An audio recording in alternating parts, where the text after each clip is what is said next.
भूखल पियासल करेली देवई छठ माई के परबिया हो।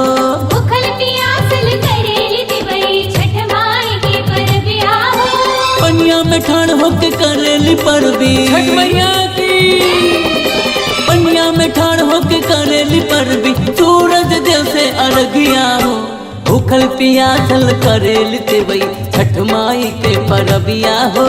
भूखल पियासल करेली देवई छठ माई के परबिया हो।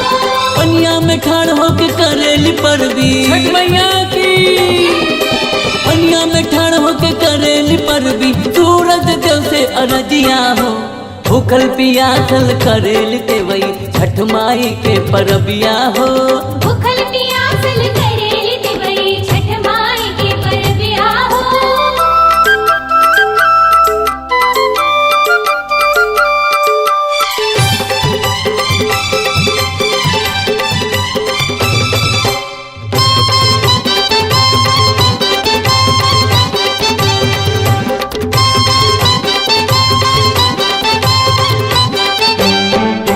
डूबते सूरज औरी उगते सूरज के दिहल जाला अर्घिया हो।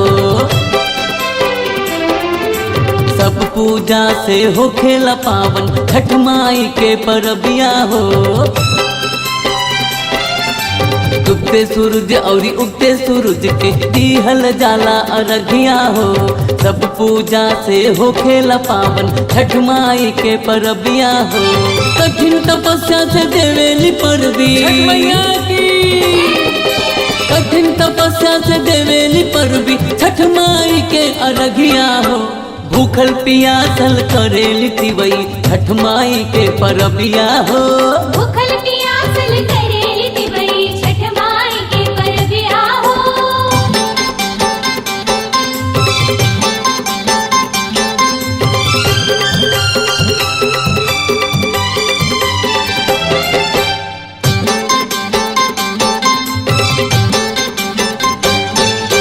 जपेल ब्रह्मा जपेल विष्णु जपेल औघड़ दानी हो।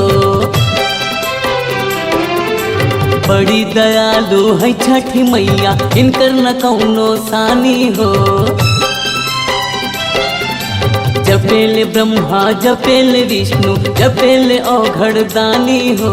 बड़ी दयालु है छठी मैया इनकर न कौनो सानी हो।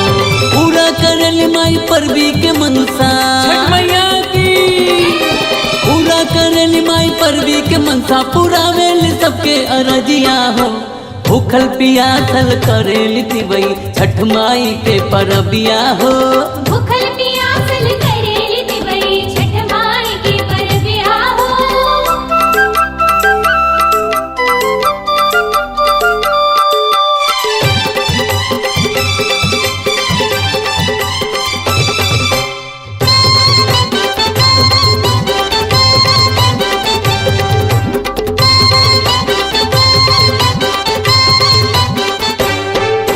संकट हरेली माई विपदा भगावेली परबी के छठी मैया हो।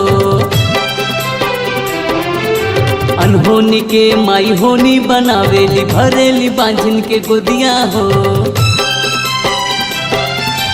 संकट हरेली माई विपदा भगावेली परबी के छठी मैया हो।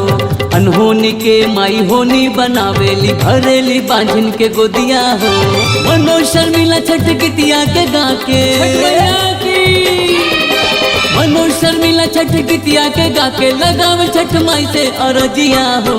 भूखल पियासल करेली तिवई छठ माई के परबिया हो। भूखल पियासल करेली देवई छठ माई के परबिया हो। पनिया में ठाण होके करेली परबी छठ मैया की। पनिया में ठाण होके करेली परबी सूरज देव से अरजिया हो। भूखल पियासल करेली तिवई छठ माई के परबिया हो। भूखल पियासल करेली देवई छठ माई के परबिया हो। पनिया में ठाण होके करेली परबी छठ मैया की। पनिया में ठाण होके करेली परबी सूरज देव से अरजिया हो। भूखल पियासल करेली देवई छठ माई के परबिया हो। भूखल पियासल करेली देवई छठ माई माई के परबिया हो पनिया में ठाड़ होके करेली परबी सूरज देव से अरजिया हो पनिया में ठाड़ होके करेली परबी सूरज देव से अरजिया हो।